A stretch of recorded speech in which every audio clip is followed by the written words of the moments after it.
美国海军开始了极客的蓝天使计划，争夺更高维度战场，吸引更好的人才队伍。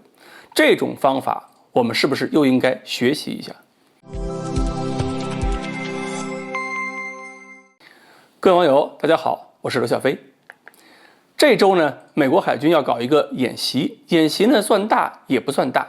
说它大呢，是因为人数不少，演习双方是美国海军还有几百个江湖人物。而演习的内容呢，就是要看一看这几百个人能不能够躲避、破坏，或者干脆是黑掉美国海军的无人系统。所以呢，这些江湖人物啊，其实就是军队之外的那些通讯啊、网络呀、控制领域啊，或者是一些个技术应用领域的一些个高手。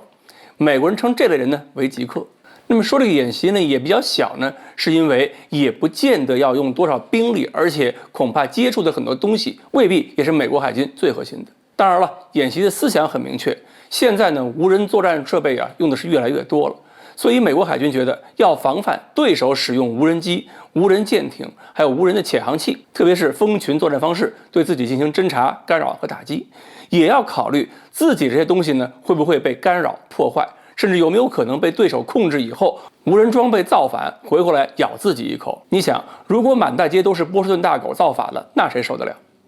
这个演习呢就包含了3个内容。第一个内容呢，重点在于通信。通常啊，不同类型的无人驾驶飞行器互相通讯的时候，可能因为软件不兼容吧，或者是软件设计不是一单位的，有可能会出现各种各样的问题。那么第一个内容的演习呢，就是要把不同类型的无人系统聚集在同一个战场空间，要求参加演习的人员去寻找无人机控制软件中的 bug。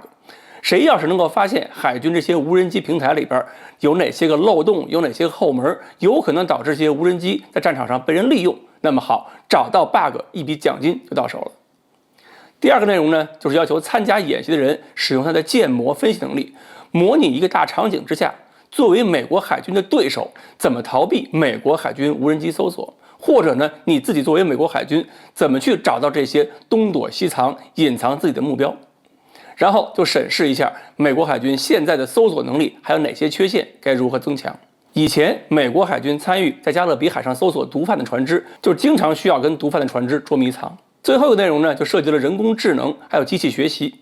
如果海军要在无人系统中有效地使用这2种技术，那么就需要能够跟更多的研究人员大规模进行合作，并且共享数据库，以更好地改进美国海军的机器学习和人工智能。然后呢，所有这些事情按照规划都有个排序，先演示整个演习的战略和计划，然后呢要组建一个工作组，最后是各个演习科目逐次展开，最后要看一看这个演习的结果能为无人机、无人平台的发展做些什么。为什么这个项目的名称叫极客的蓝色天使呢？项目负责人说啊，这个活动的目的就是看看如何吸引那些想帮助国家，但是又没有找到渠道的极客。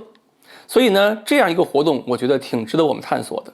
这是打开大门，收集思路啊，用比较低的成本就可以获取一些对抗经验，而且有可能还能打破自己过去固有的思维模式。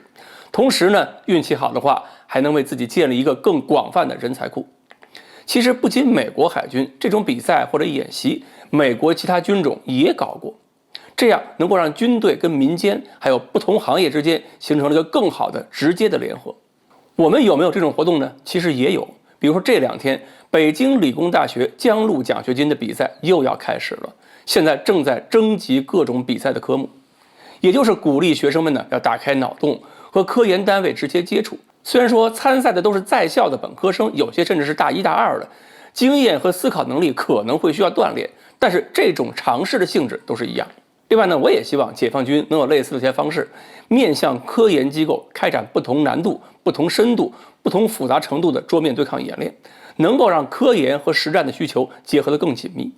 甚至很多不涉密的内容也可以让民众体验一下，能够让民众获得一些军事领域的直观认识作为必要科普，这样民众面对很多军事和国际问题的时候，可能思考的过程也会更加的理性和成熟。